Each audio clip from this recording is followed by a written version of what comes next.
Assalamualaikum warahmatullahi wabarakatuh. Alhamdulillah, kembali bersama saya Zulkarnain Al-Maduri. Kalau kita biasa menyimak ceramah di luar Salafi itu, terutama dari kalangan Nahdiyin ya, biasanya pembicaraan itu sangat runcing dan tajam, diarahkan, ditujukan kepada Salafi yang dikenal mereka dengan istilah Wahabi, karena pendirinya Syekh Muhammad bin Abdul Wahab. Itu pertama yang memang benar, tidak bisa dipungkiri. Tetapi kalau berbicara Salafi, tentunya menjadi saingan tersendiri bagi mereka, karena tiba-tiba mereka yang namanya Salafi ini merebak dan membesar, makin banyak pengikutnya, awalnya dari kalangan mahasiswa, dan berbagai macam fitnah dialamatkan kepada Salafi. Itu yang makin mendukung dakwah Salafi ini berkembang pesat ya, karena fitnah-fitnah yang dilontarkan mereka. Dan tentu saja bagi mereka ya, dan tentu saja bagi mereka itu sesuatu yang tidak masuk akal atau bertentangan dengan nilai-nilai yang diterapkan oleh mereka dalam keagamaannya sehari-hari. Jadi keagamaan mereka sehari-hari kan biasa hidup dalam kubangan bid'ah ya, kubangan bid'ah, entah apa namanya, mau disebut bid'ah hasanah, mau apa, yang jelas itu namanya bid'ah gitu. Merasa terancam dengan kehadiran Salafi. Nah, bagaimana kita melihat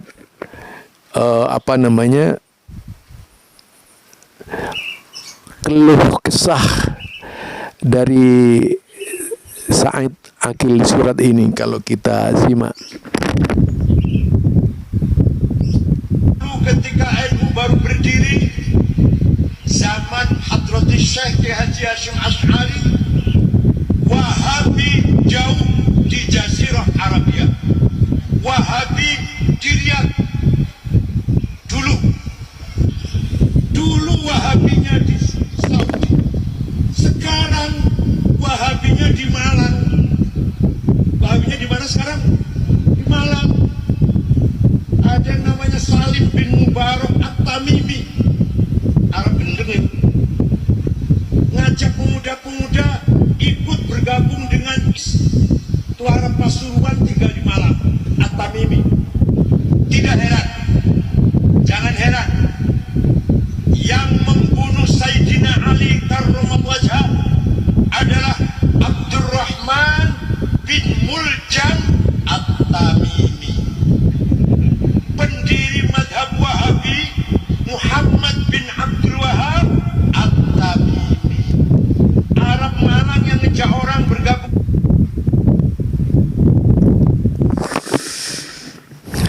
Kasihan ya dengan beliau,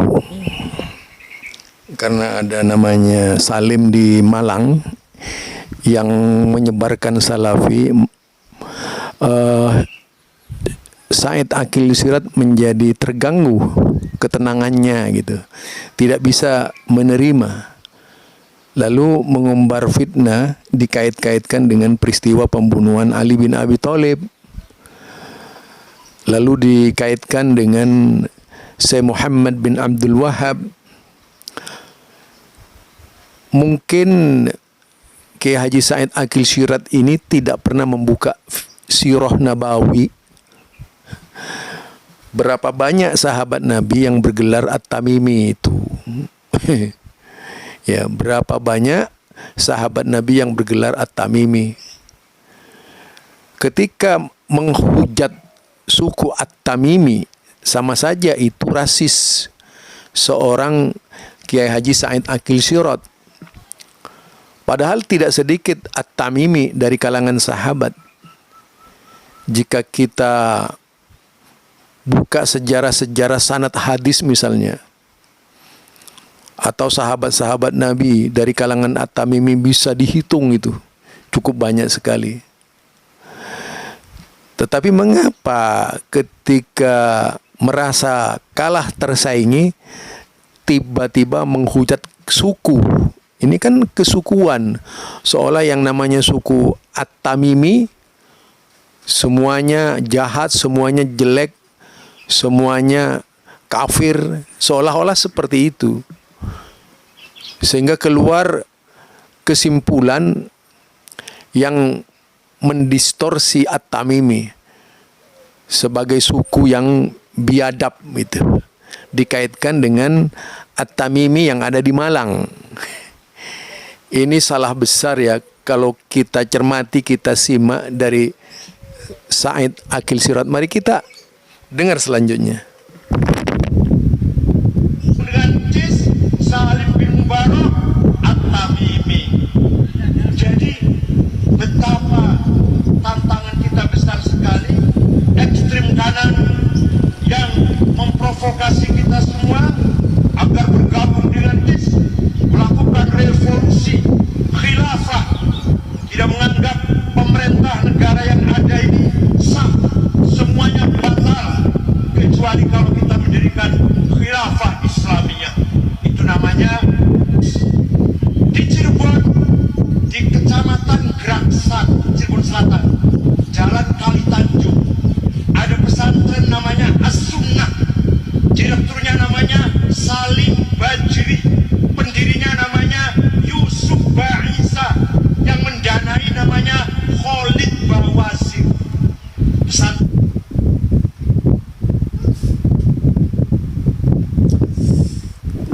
Itu beliau jadi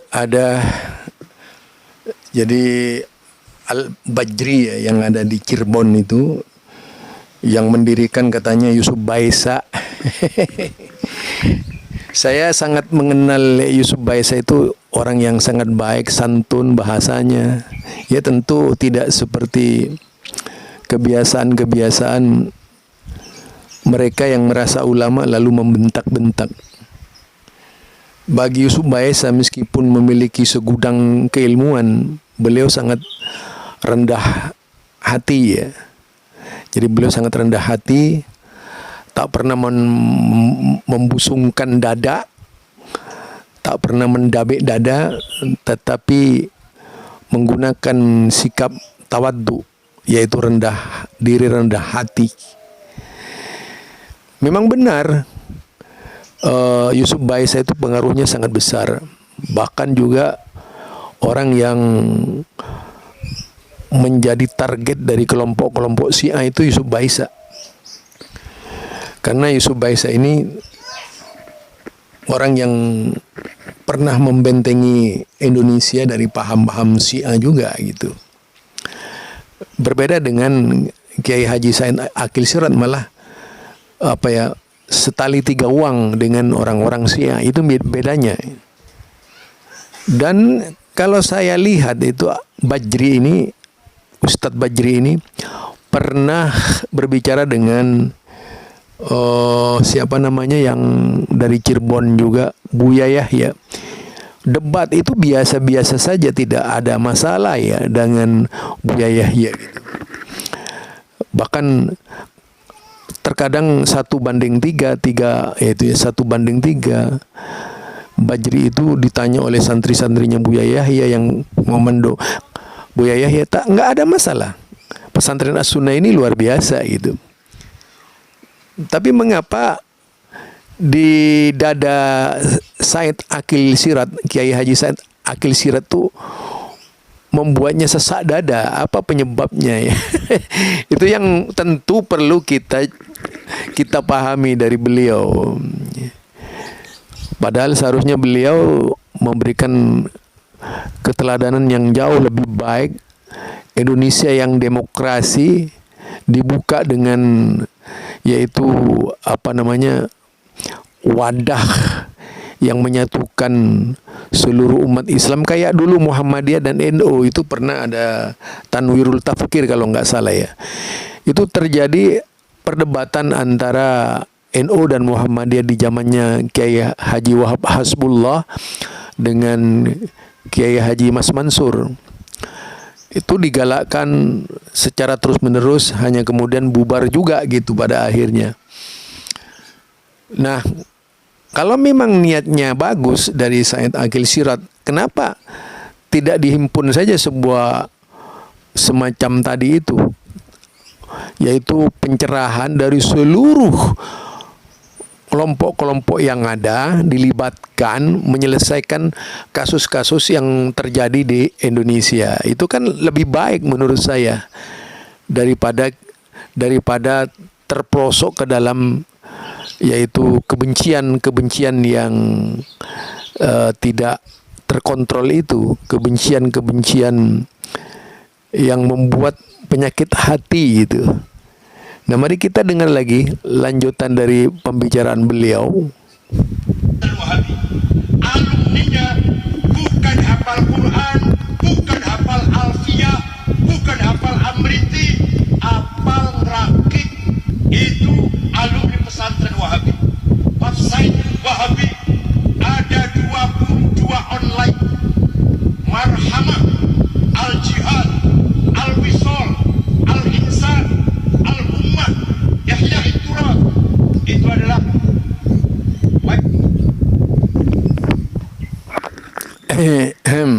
ini dia.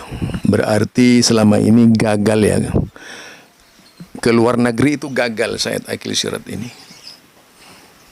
Karena apa? Kita lihat kelompok Ihya At-Turas itu tempatnya para penghafal Quran.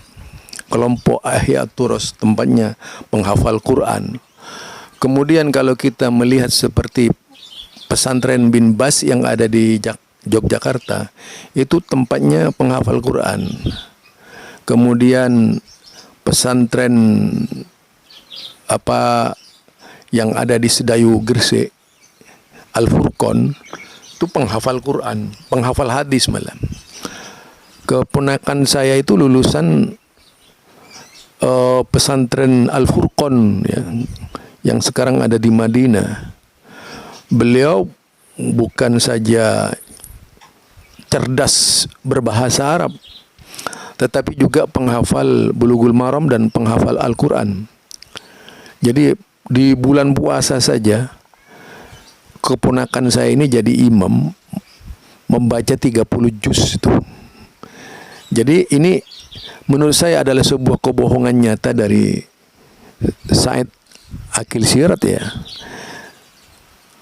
Mendistorsi, yaitu menyampaikan berita tidak semestinya. Artinya berita itu diolah sedemikian rupa menurutnya bahwa pesantren-pesantren yang ada itu merakit bom, seolah-olah seperti itu ya.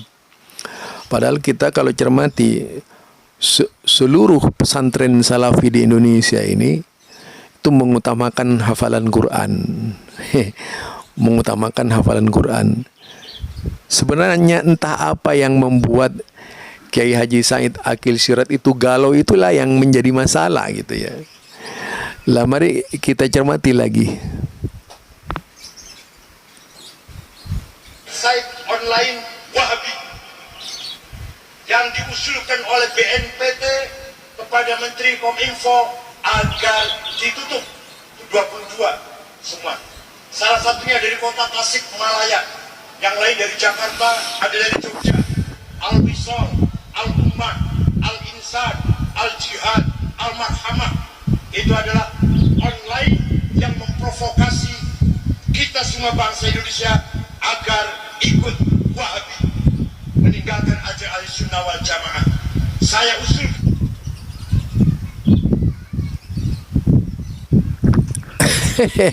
Lucu ya. Jadi beliau itu menyebutkan nama-nama situs yang tak pernah menjadi situsnya Salafi. Itu. Jadi Salafi rasanya tidak mengenal situs-situs itu ya, yang disebutkan oleh Said Aqil Sirot itu. yang kita pahami